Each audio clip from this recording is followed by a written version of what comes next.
Vince Gilligan's new Apple TV sci-fi drama, Pluribus, presents a unique challenge for critics.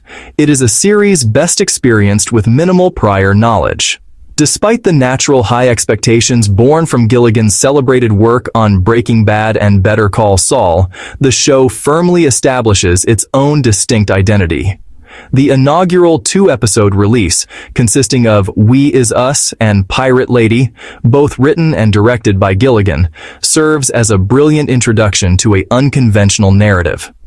Rather than providing easy exposition or straightforward answers, Pluribus embraces mystery and tonal complexity. It deftly alternates between humor and profound emotion, refusing to take simple narrative shortcuts. This approach prioritizes a compelling, feeling-driven experience over immediate plot resolution, ensuring the story is deeply engaging even as it raises numerous questions. Central to this success is a powerhouse performance from lead actress Rhea Seehorn, whose work provides a powerful emotional anchor amidst the sci-fi conceits. The combination of Gilligan's inventive storytelling, the show's confident tonal shifts, and Seehorn's standout performance creates a captivating blend that is more than sufficient to hook audiences and keep them coming back for more, even as the larger mysteries unfold.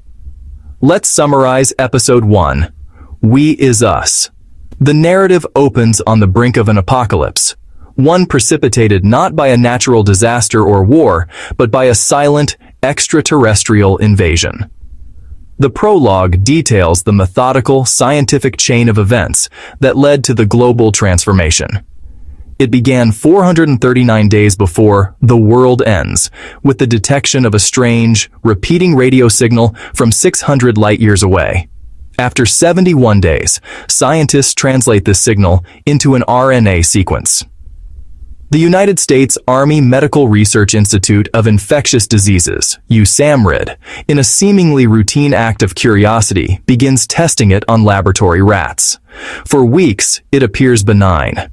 The turning point comes 42 days later when an infected rat exhibits deceptive behavior, playing dead before biting a scientist through a protective glove. The infection proves to be highly contagious and bizarrely transmitted through intimate social contact, sharing food, kisses, leading to the entire facility's population becoming infected in a chillingly synchronized manner.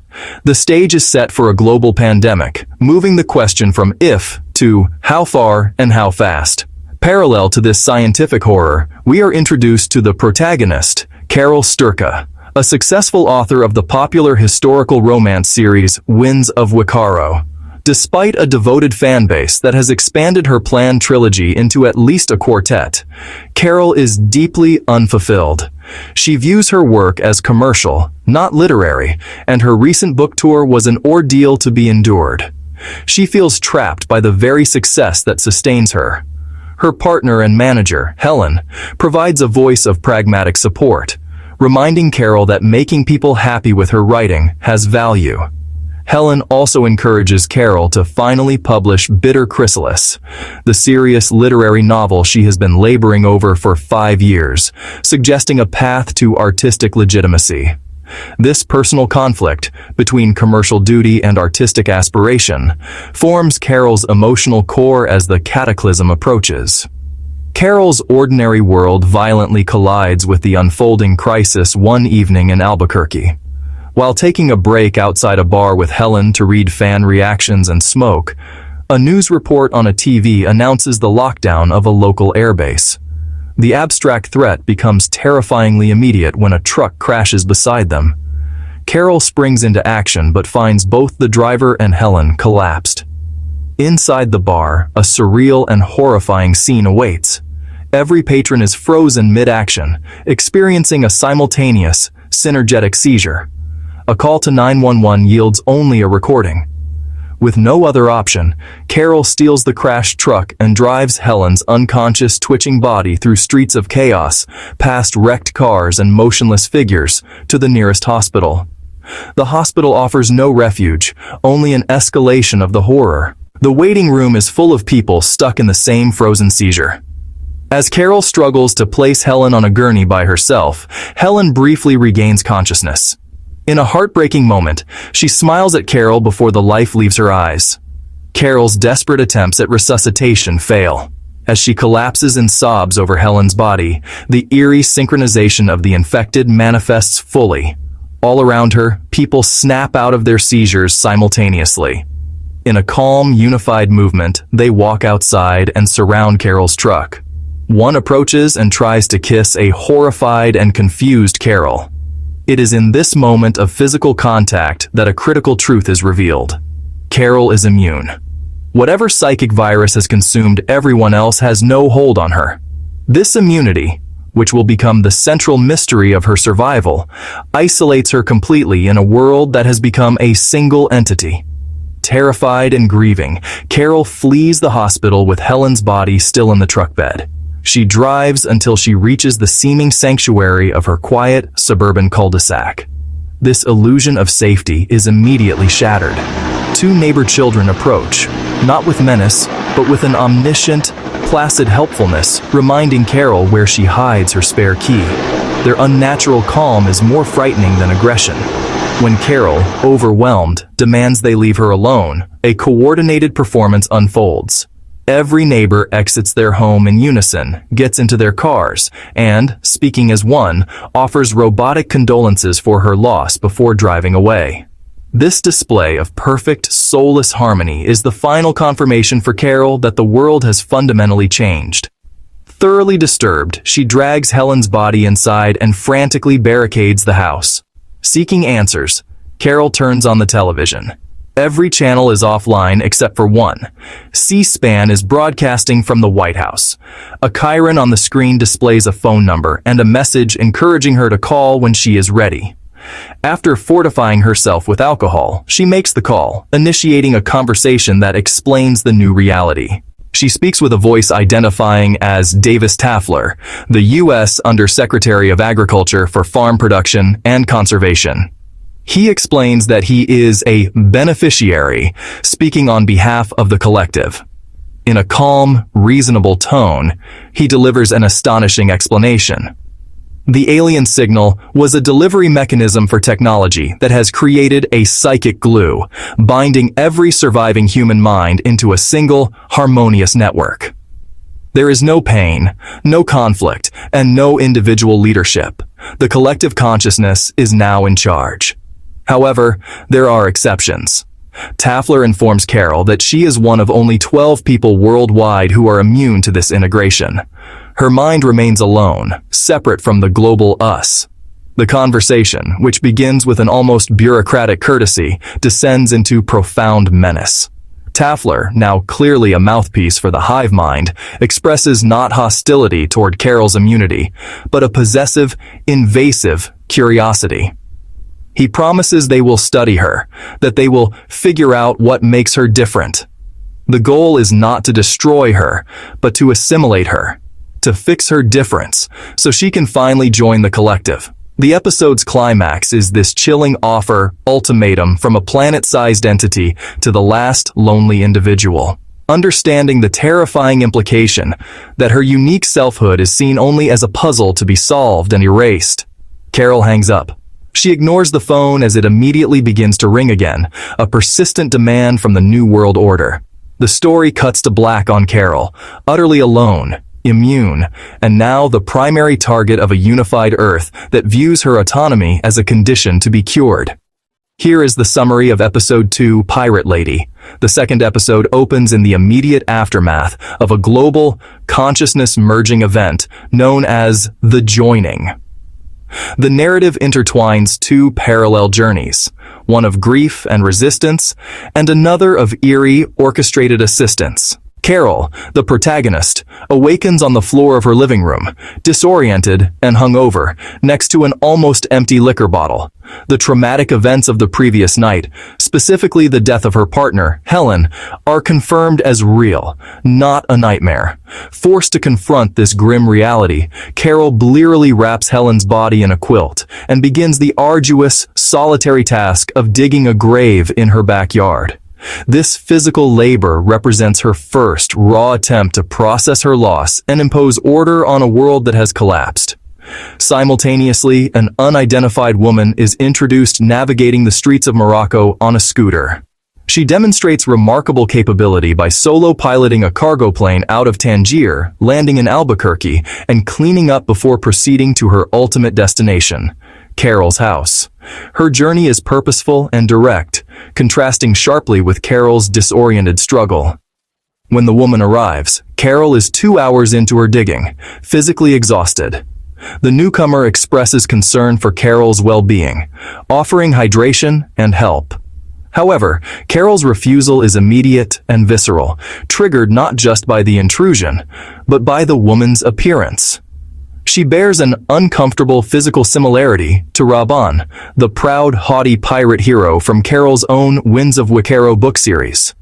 This uncanny resemblance is a profound violation, blurring the lines between Carol's private creative world and the unsettling new reality. In this tense exchange, Carol reveals a deeply personal secret. Her original conception of Raban was female. "But I talked myself out of it," she admits. "And we never told anyone. Helen and I were the only ones who knew." This confession underscores the intimacy of her shared life with Helen, now seemingly laid bare. The woman confirms this vulnerability by revealing that before Helen died, she was briefly part of the joining. Consequently, all of Helen's private thoughts and memories are now integrated into the accessible database of the collective hivemind. This revelation horrifies Carol.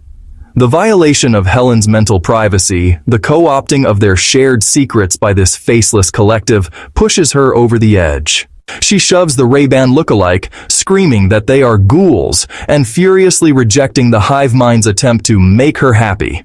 The intensity of Carol's negative emotion has a direct, catastrophic effect. The woman collapses into a strange seizure. This seizure is not isolated. It propagates instantly to everyone else connected to the hivemind within driving distance, demonstrating a terrifying vulnerability. After this event, Carol returns to her house to find the backyard empty but now equipped with a hat, work gloves, and a pickaxe, tangible evidence of the hivemind's persistent, unobtrusive assistance. Reluctantly, Carol picks up a phone, presumably left for her, and tells the person on the other end that the pirate lady, a reference to the episode's title, can return. Upon her return, the woman, now identified as Zosha, but persistently called Pirate Lady by Carol, explains the mechanics of the seizure. Carol's powerful negative emotions, directed at a member of the hivemind, are a little tough to take for the interconnected network. When Carol asks if anyone died from the collective episode, Zosha's wordless, pained reaction provides a devastating affirmative answer. The grave-digging concludes with Carol finally accepting technological aid, a backhoe delivered by helicopter, which Zosha, utilizing the hivemind's collective skills, expertly operates. The scope of the story expands as Carol learns she is not unique in her immunity. There are 12 others worldwide who were unaffected by the virus that created the hivemind, with a new one just located in Paraguay. Expressing a desire to meet the 5 others who speak English, Carol is swiftly flown, with Zosha and a waitress from TGI Fridays acting as pilot, courtesy of the hivemind skills, to a gathering in Bilbao. Here, she meets the other immune individuals, Otgonbayar, Shumei, Kusamayu, and Laxmi. This meeting highlights the diverse global scale of the event. However, a critical dynamic is immediately established. Each of these immune individuals has arrived with their family members, all of whom have been infected and joined the collective. They are clinging to the physical forms of their loved ones, despite the profound change within. The 6th immune member, Kumba Diabate, arrives fashionably late on Air Force One, a symbol of his wholehearted embrace of the hivemind's core function, to fulfill his every desire and make him happy. Aboard the presidential aircraft, Carol tries to instigate a resistance. She dismisses the infected family members to strategize with the immune group. However, her call to action meets immediate and solid resistance. The group has no relevant expertise, no doctors or scientists, making the idea of reversing the event seem absurd. More fundamentally, Carol's ideological plea to save humanity and put the world right falls on deaf ears. The others are content, even grateful. Laxmi is openly hostile, directly blaming Carol's anger-induced seizure for the death of her own grandfather, making the abstract death toll painfully personal. Carol argues that the infected are no longer their true family, but mere simulations animated by the collective. The others, however, are staunchly in denial, unable or unwilling to accept this loss. Kusamayu even suggests she might willingly join the hive mind if given the chance, seeing peace in the union. Over a lunch in wine country, a pivotal philosophical debate occurs. The immune group learns that the hive mind is intrinsically pacifistic. It will not purposefully kill and strives to avoid causing inadvertent death at all costs. Carol dismantles this purported benevolence. She points out the foundational violation. No one on Earth was given a choice about the joining. Furthermore, she cites the staggering cost. 886, 591 people died during the takeover, belying claims of peace. In a shocking personal indictment, she is told that her own rage accounted for approximately 11 million of those deaths, weaponizing her grief on a catastrophic scale. Feeling isolated, morally opposed, and increasingly inebriated, Carol decides to abandon the gathering. In a final act of spite, she encourages the others to eat, drink, and be merry, throwing their complacency back at them. As she stumbles away and passes out on a gravel driveway, the hive mind, ever attentive, attempts to revive her. This well-intentioned intrusion triggers subconscious distress in Carol, and her screaming manifests as another powerful negative broadcast, causing a second collective seizure. Hours later, Carol recovers to find the others have departed, leaving only Diabate. He poses a deeply uncomfortable request to Carol. He asks for her permission for Zosha to leave Carol's side and join him and his entourage of model-esque, scantily clad women. This request highlights the ethical murkiness of the hive mind's existence. Carol balks, not out of possessiveness, but out of a profound ethical concern.